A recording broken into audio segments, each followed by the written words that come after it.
Béni sois-tu, notre Père, pour ce moment. Béni sois-tu pour la santé que tu nous accordes. Béni sois-tu pour la vie. Béni soit ton Saint-Nom pour cette journée et pour tout ce que tu accompliras en notre faveur tout au long de cette journée. Nous bénissons ton nom parce que nous savons que tu viendras encore nous parler à travers ta parole et cette parole-là sera source de grandeur, de maturité et d'attachement à ta sainte et divine présence. Merci Seigneur pour tout ce que tu fais. Au nom de Jésus que j'ai prié. Amen. Je vous salue tous dans le nom puissant de Jésus-Christ de Nazareth, très chers membres du temps des paroliers. Bienvenue à cette dévotion matinale, notre avant-dernière dévotion du livre de Jean en ce qui concerne notre parcours de la Bible. Et l'intitulé de cette dévotion sera « Alliés de vie ». Jean le chapitre 19, versets 38 à 40 déclare ce qui suit.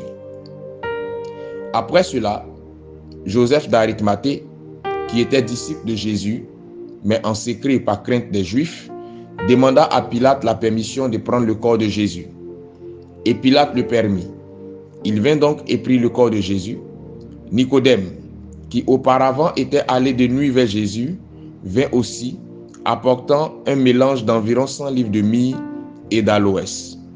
Il prit donc le corps de Jésus et l'enveloppait de bandes, avec les aromates, comme c'est la coutume d'ensevelir chez les Juifs.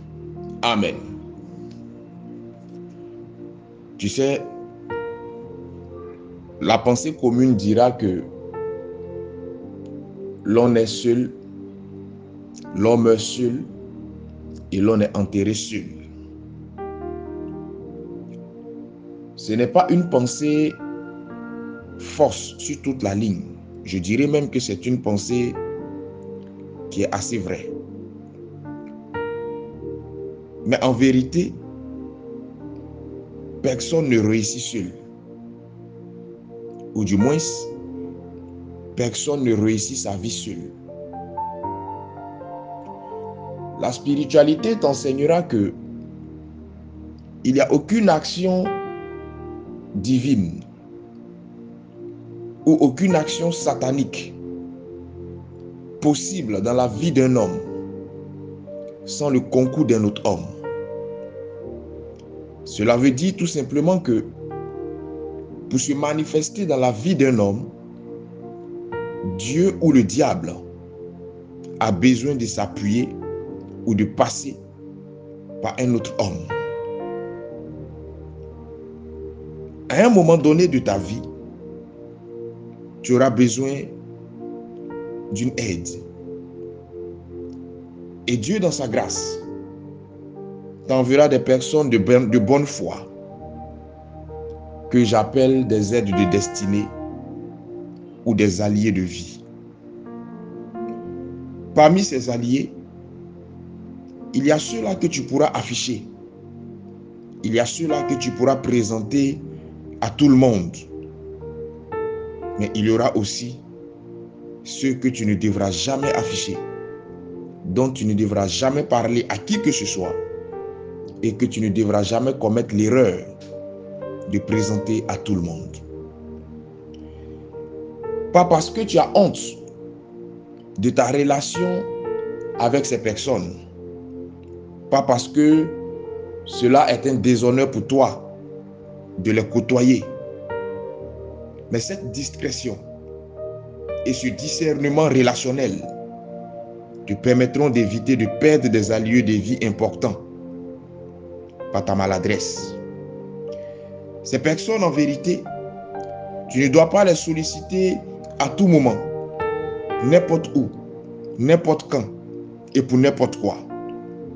Ce sont des personnes avec lesquelles tu dois entretenir une relation vraie, empreinte de sincérité, une relation saine, une relation gagnant-gagnant. Les alliés de vie sont les canaux par lesquels Dieu passe, ou du moins par lesquels Dieu passera pour agir efficacement en ta faveur et te sortir de certaines situations. En vérité, que personne ne te trompe et que personne ne te séduise. Comprends une chose, la vitesse de ta progression dépend de la qualité des alliés de vie ou des aides de destinée que tu auras à tes côtés. Je prie ce matin que Dieu, dans son infinie bonté, te fasse rencontrer ces personnes le plus tôt possible et que rien ni personne n'empêche cette rencontre d'avoir lieu. Que Dieu, qui est le maître des temps et des circonstances, crée des opportunités favorables et s'il en faut même des opportunités défavorables qui te permettront de rencontrer les alliés de ta destinée ou les aides de ta destinée.